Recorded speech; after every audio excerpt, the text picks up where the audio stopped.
pesos. Ito po yung buo is 30 pesos.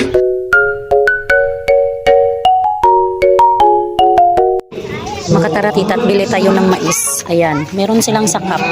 Nung ano lang bilog amon, isa. Ang ano ma'am? Ang bilog lang.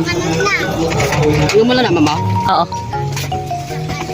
Meron silang sakap, tig 25 pesos. 25 na nung sakap, no? Oh, 25. Ayan, yung bibilihin po natin is ganito, ayan. O, nilagang mais na ano lang buo. Yung buo. Na, what? Pilanin ka niya, oh? Ayan, yung buo yung atin. Tapos lalagyan ng ano, margarine at saka cheese. Ayan, lagyan ng margarine tapos cheese powder. Ayan.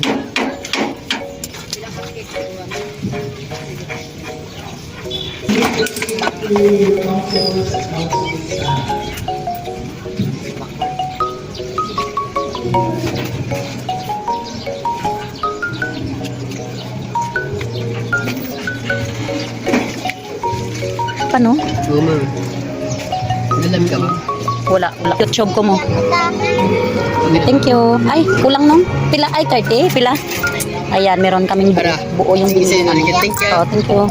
Meron kaming buo yung binili. Mga kataratita, bumili tayo ng ano, di ba bumili tayo ng ito, mais. Alam nyo ba, hindi ako bumili nung nasa cup, mga kataratita, alam nyo, paano tayo makakatipid? Bibili tayo ng nasa cup, yung sa cup 25 pesos, ito po yung buo is 30 pesos. Yung sa cup mga kataratita, yung laman nung cup na tig 25, yung laman po ng tig 25 mga kataratita is half lang nitong tig 30. O di 15 pesos lang, 15 pesos yun, 30 pesos. I-25 yung ano, yung cup meron ng tawag nun? Merong presyo, merong bili. At saka alam mo ba kung ano yung ko, nag-prepare po ako mga kataratitat ng nag-prepare po ako ng kutsilyo at saka itong bowl. Ayan, nag-prepare ako ng kutsilyo at saka bowl.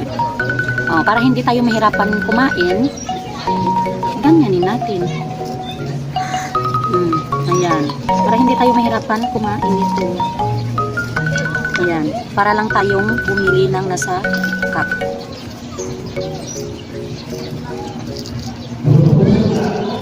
Masarap kasi itong mga kataratita.